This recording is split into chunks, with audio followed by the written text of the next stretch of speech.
Hey guys, so just got back from the Scott Baptie seminar in London. Thought I'd post a quick review of it. So first up, it was just an afternoon seminar I went along to, as it's a couple of hours long, or 2.5 hours. And first up, was amazed at how much stuff Scott actually got in the time. Covered such a breadth of stuff, but didn't really skim over things. Did really go into detail with it, which was pretty amazing, really, in the time scale. Other thing is 50 quid, and I think, to be honest, the PT. 50 quid is not a lot of money to spend at all for that much information. Looking at what most PTs charge, it's probably less than you get for 2 client sessions. If you're in London, it might be less than you get for 1 session. And I think if you want to kind of further your education, go on with your career, and obviously they say learning is earning. If you go by that motto, then 50 quid is not a lot of money to spend for the amount of information, experience that Scott was offering today. So yeah. Next time he does one, I will certainly be there, and I'd recommend you do too.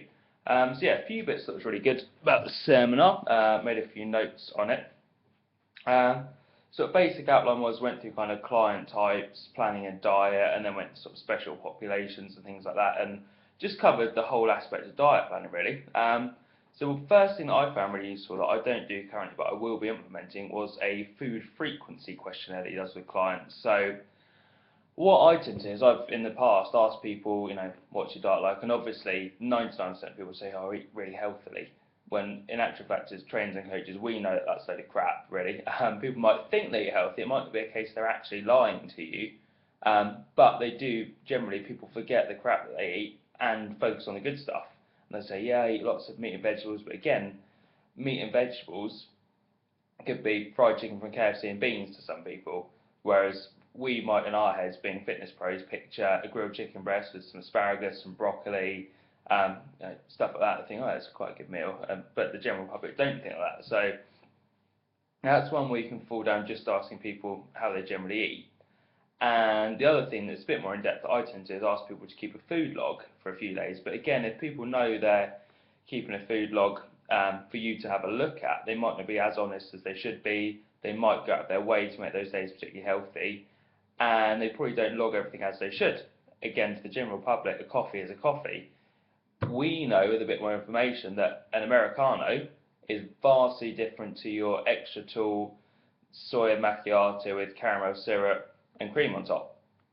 But general public, coffee's coffee. Why change it?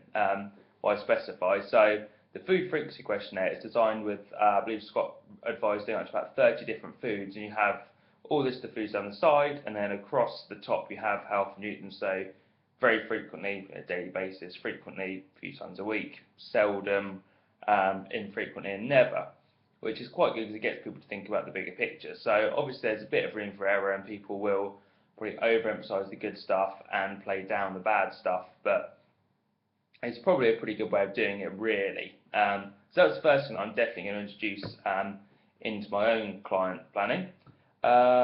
Second thing I thought was really good was just Scott's overall approach, really. So he's evidence-based and science-based, but he's got that practical experience as well. So he mentioned one of his favourite nutritionists, Alan Aragon, who's also one of mine, went to his conference.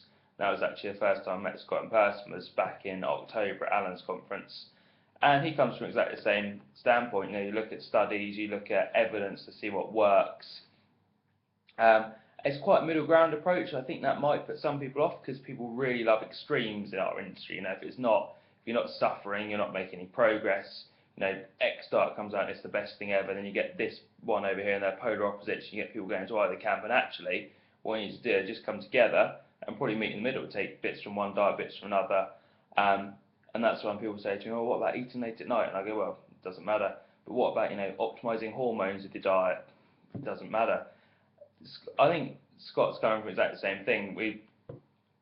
Just take quite a middle ground approach, really, which is actually the best way to go, and is the one that people most like to stick to. And as we know, dietary adherence is the biggest factor in the success of a diet. Middle ground approach, evidence-based approach, definitely the way to go.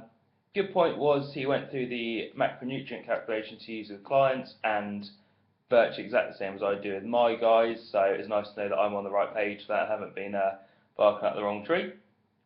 Another really useful bit was the sports nutrition side of things. something that I probably should look into more. And actually, what he was saying was really good. It was solid information. Again, some of it I knew, some of it's completely new information, and I'll definitely be picking up a couple of books he recommended. Another bit is a Q&A. We had a decent Q&A at the end. He answered everything that we wanted answered. I had a couple of questions. He gave me really good answers for those. So all in all, really good afternoon. Yeah, and I would definitely say, next time Scott does one in London, I should be there, and definitely recommend you do too. I'll put some links to Scott's site and seminar pages and Facebook and whatnot down below, and I shall catch you again soon. Cheers guys, see you later.